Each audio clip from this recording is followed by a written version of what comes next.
Bonjour, frères et sœurs bien-aimés. Que la grâce et la miséricorde de notre Père céleste remplissent vos cœurs en ce jour. Aujourd'hui, nous allons prier avec l'un des psaumes les plus réconfortants de toute la Bible, le psaume 34. Ce psaume a été écrit par David dans l'un des moments les plus sombres de sa vie. Il fuyait le roi Saül qui voulait le tuer. Il s'est échappé en territoire ennemi, dans la ville de Gath, où vivait Goliath, le géant qu'il avait tué des années auparavant. Lorsqu'il fut reconnu, il eut si peur qu'il feignit la folie. Pour sauver sa vie, il laissa couler sa salive sur sa barbe, griffonna sur les portes et agit comme un dément. Imaginez cela, le vaillant David, celui qui a tué le géant, loin de Dieu, réduit à simuler la folie par peur. C'est de ce lieu, de la peur, de la pression, du sentiment d'être à bout, que jaillissent ces paroles. C'est pourquoi le psaume 34 est si profondément humain. Parce que ce n'est pas la prière de quelqu'un qui a tout résolu, c'est la prière de quelqu'un qui est en train d'être façonné au milieu de la douleur, de quelqu'un qui se sent brisé mais qui décide de ne pas lâcher Dieu, de quelqu'un qui découvre que, même dans l'obscurité, Dieu reste proche. Ce psaume nous rappelle quelque chose de très important. Être brisé n'est pas un abandon, la pression n'est pas un châtiment, la douleur n'est pas la fin de l'histoire, mais bien souvent le début d'une transformation profonde que nous ne pouvons pas encore voir. Aujourd'hui, cette prière est une louange, mais une louange différente, une louange qui n'ignore pas la brisure, mais qui en est. Elle est faite pour venir tel que vous êtes, avec la fatigue, avec la peur, avec les questions, avec les blessures ouvertes. Elle est faite pour se reposer, pour comprendre le processus, pour laisser Dieu travailler au plus profond du cœur. Si aujourd'hui vous vous sentez oppressé, épuisé, confus ou brisé à l'intérieur, cette prière est pour vous, car Dieu n'est pas loin de ceux qui souffrent, il est proche, très proche. Et c'est de ce lieu de proximité que commence la guérison, la transformation et la véritable louange. Respirez profondément et écoutons maintenant le psaume 34, des paroles nées du cœur de quelqu'un qui a su ce que signifie être brisé et qui nous rappelle aujourd'hui que Dieu est proche, même au milieu de ce qui fait mal. Je bénirai l'Éternel en tout temps, sa louange sera toujours dans ma bouche. Que mon âme se glorifie en l'Éternel. Que les malheureux écoutent et se réjouissent. Exaltez avec moi l'Éternel. Célébrons tous son nom. J'ai cherché l'Éternel, et il m'a répondu. Il m'a délivré de toutes mes frayeurs. Quand on tourne vers lui les regards, on est rayonnant de joie, et le visage ne se couvre pas de honte. Quand un malheureux crie, l'Éternel entend, et il le sauve de toutes ses détresses. L'ange de l'Éternel campe autour de ceux qui le craignent, et il les arrache au danger. Sentez et voyez combien l'Éternel est bon. Heureux l'homme qui cherche en lui son refuge. Craignez l'Éternel, vous ses saints, car rien ne manque à ceux qui le craignent. Les lionceaux éprouvent la disette et la faim, mais ceux qui cherchent l'Éternel ne sont privés d'aucun bien. Venez, mes fils, écoutez-moi. Je vous enseignerai la crainte de l'Éternel. Quel est l'homme qui chérit la vie? Qui désire prolonger ses jours pour jouir du bonheur? Préserve ta langue du mal, et tes lèvres des paroles trompeuses. Éloigne-toi du mal, et fais le bien. Recherche et poursuis la paix. Les yeux de l'Éternel sont sur les justes, et ses oreilles sont attentives à leurs cris. L'Éternel tourne sa face contre les méchants, pour retrancher de là terre leur mémoire. Quand les justes crient, l'Éternel entend, et il les délivre de toute leur détresse. L'Éternel est près de ceux qui ont le cœur brisé, et il sauve ceux qui ont l'esprit dans l'abattement. Le malheur atteint souvent le juste, mais l'Éternel l'en délivre toujours. Il garde tous ses os, aucun d'eux n'est brisé. Le malheur tue le méchant, et les ennemis du juste sont châtiés. L'Éternel délivre l'âme de ses serviteurs, et tous ceux qui l'ont pour refuge. Échappe au châtiment. Père, bonjour. Me voici encore une fois devant toi, non pas avec des paroles répétées ni avec une foi parfaite, mais avec mon cœur ouvert, vulnérable. Parfois confus, mais sincère. Je viens tel que je suis, brisé, fatigué, avec des cicatrices qui font encore mal et des questions qui n'ont pas encore de réponse. Et la première chose que je veux te dire, c'est pardon. Pardon parce que, souvent, je marche si consumé par ma douleur que je ne vois pas que tu as été là tout le temps. Pardonne-moi pour les fois où, aveuglé par la tristesse, je passe à côté de ton amour manifesté dans les choses les plus simples de ma vie quotidienne. Pour les fois où je te cherche dans l'extraordinaire alors que tu es présent dans l'ordinaire, dans une étreinte qui arrive juste à temps, dans un sourire qui illumine ma journée grise, dans l'amour inconditionnel de mes parents, dans cette amitié sincère qui me soutient quand je ne peux plus me tenir debout seul, dans la fidélité silencieuse d'un animal de compagnie qui me rappelle que je suis important pour quelqu'un. Pardonne-moi, Seigneur, car même les jours gris qui m'agacent tant ont un but que je ne parviens pas à voir. Et aujourd'hui, je viens le reconnaître, ouvrir les yeux, et te dire merci pour tout ce que tu as fait et continues de faire, même quand je ne le remarque pas. Merci, Père. Merci parce que je sais au plus profond de mon être que tu ne m'as jamais abandonné. Quand je me sens invisible au milieu de la foule, quand le poids du monde m'écrase au sol, quand l'obscurité semble ne pas avoir de fin, tu es proche. Comme tu l'as dit à David lorsqu'il fuyait effrayé, persécuté, se sentant vaincu, tu es proche de ceux qui ont le cœur brisé, tu sauves ceux qui ont l'esprit abattu. Et je suis ici, Seigneur, le cœur brisé, l'esprit abattu, mais aussi avec la certitude que tu es proche. Et aujourd'hui, Père, je commence à comprendre quelque chose de beau, quelque chose qui me remplit d'espoir même au milieu de la douleur. Je comprends que cette pression que je ressens, cette obscurité qui m'entoure, cette douleur qui me traverse, ne sont pas la fin de mon histoire. Cela fait partie de quelque chose de bien plus grand, de bien plus beau que ce que je peux voir maintenant.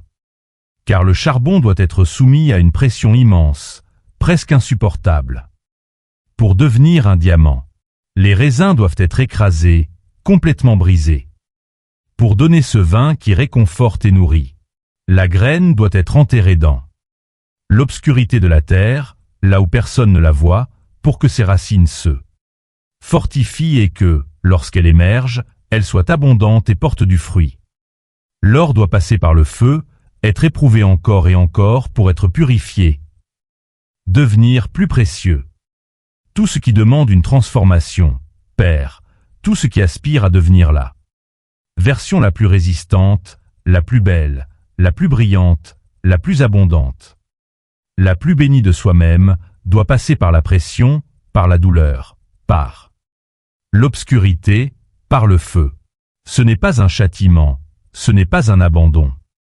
C'est le processus, la forme sacrée par laquelle tu forges tes guerriers, tu modèles tes enfants, tu prépares ceux qui seront un jour un témoignage vivant de ton pouvoir transformateur.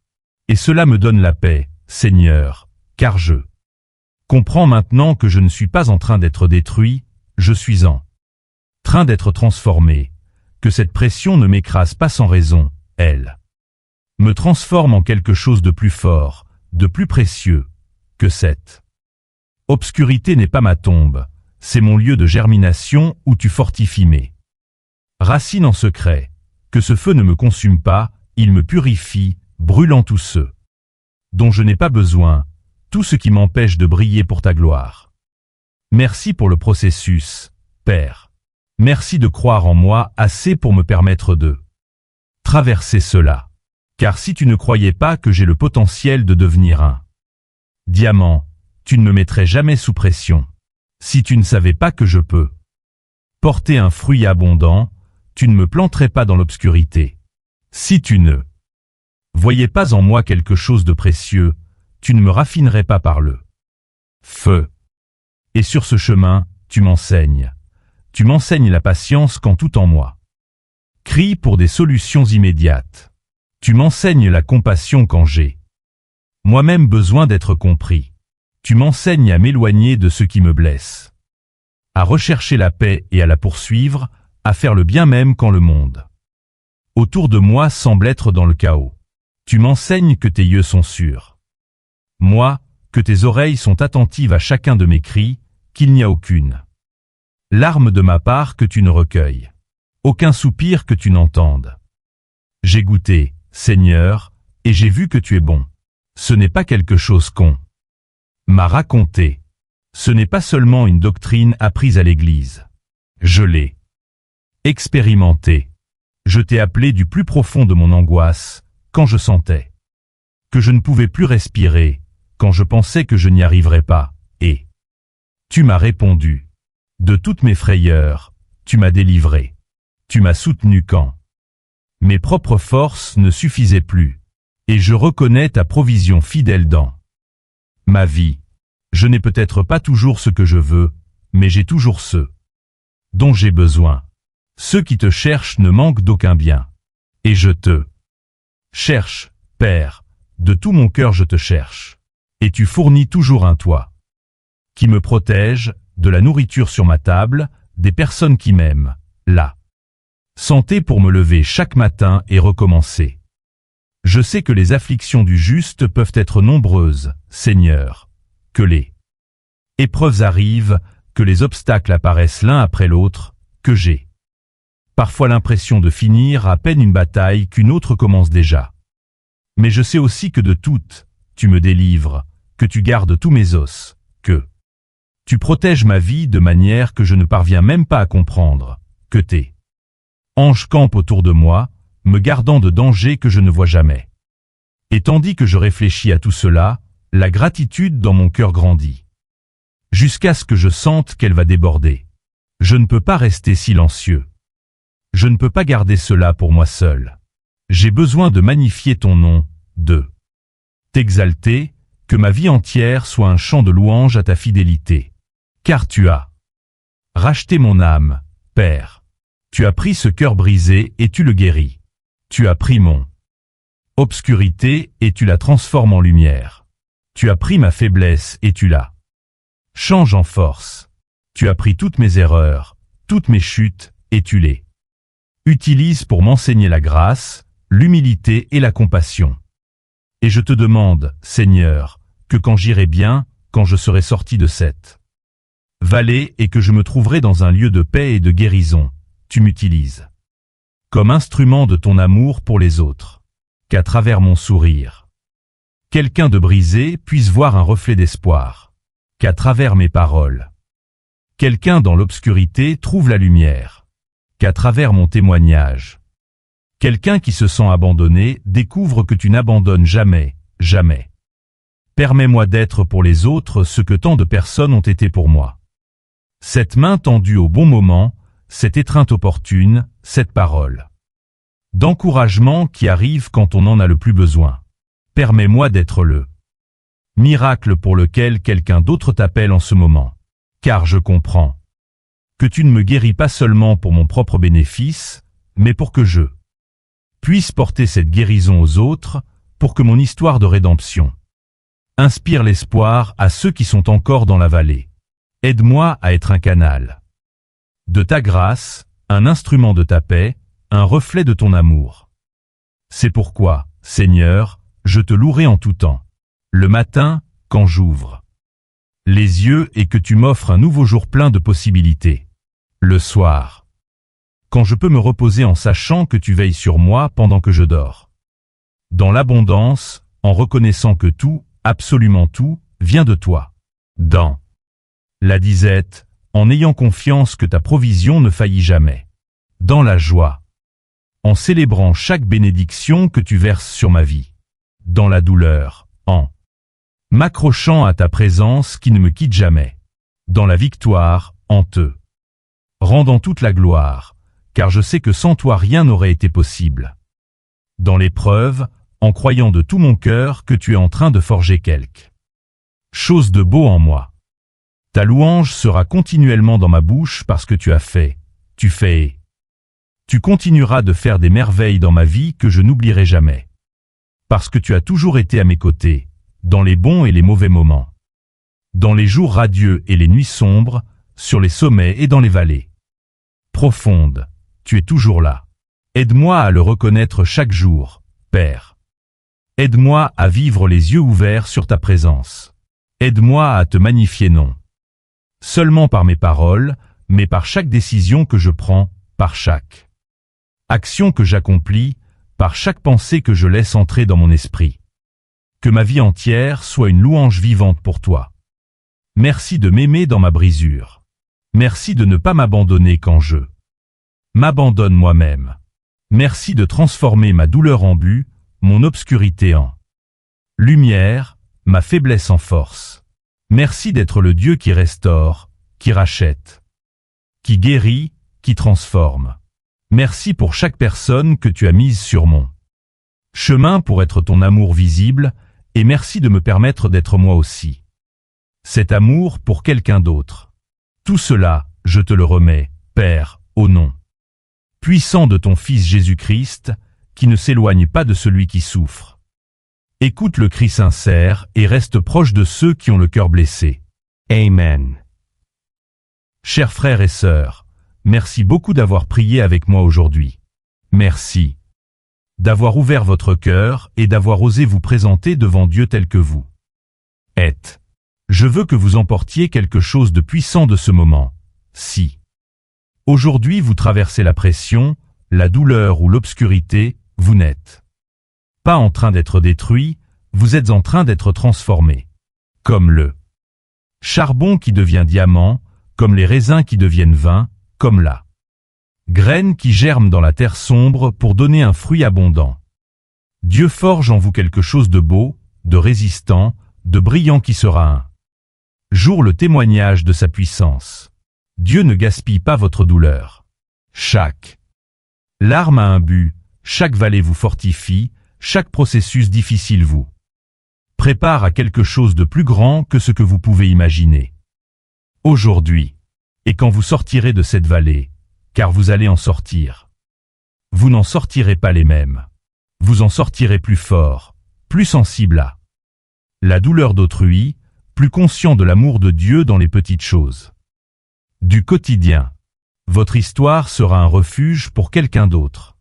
Votre témoignage sera une lumière pour celui qui marche encore dans la nuit. Alors ne baissez pas les bras. Le processus est douloureux, mais il a un sens. Dieu est proche, très proche, surtout quand le cœur est brisé. Marchez. Aujourd'hui avec cette certitude dans l'âme, vous n'êtes pas seul, vous n'êtes pas en retard, vous n'êtes pas oublié. Vous êtes soutenu, vous êtes formé. Vous êtes transformé. Que Dieu vous bénisse, vous garde et vous rappelle chaque jour que votre louange, même au milieu de la tempête, a un pouvoir transformateur. 6-7. Prière du psaume 34 a touché votre cœur brisé. Laissez-moi en commentaire. L'Éternel est près de ceux qui ont le cœur brisé, pour déclarer sa présence dans votre vie. Cliquez sur « J'aime » si vous aviez besoin d'entendre que Dieu est proche quand vous êtes brisé. Abonnez-vous pour plus de prières qui réconfortent l'âme et partagez avec quelqu'un qui a besoin de savoir que Dieu écoute le cri du malheureux. Que le Seigneur soit proche de vous dans votre brisure. Que la pression vous transforme en diamant, en vin qui réconforte les autres. Que l'obscurité fortifie vos racines et que le feu vous purifie comme l'or affiné. Que vous reconnaissiez sa présence dans le quotidien et que votre vie entière soit une louange continue en tout temps. Allez en paix, allez confiant, allez en sachant que Dieu est proche. Passez une journée bénie, remplie de sa présence.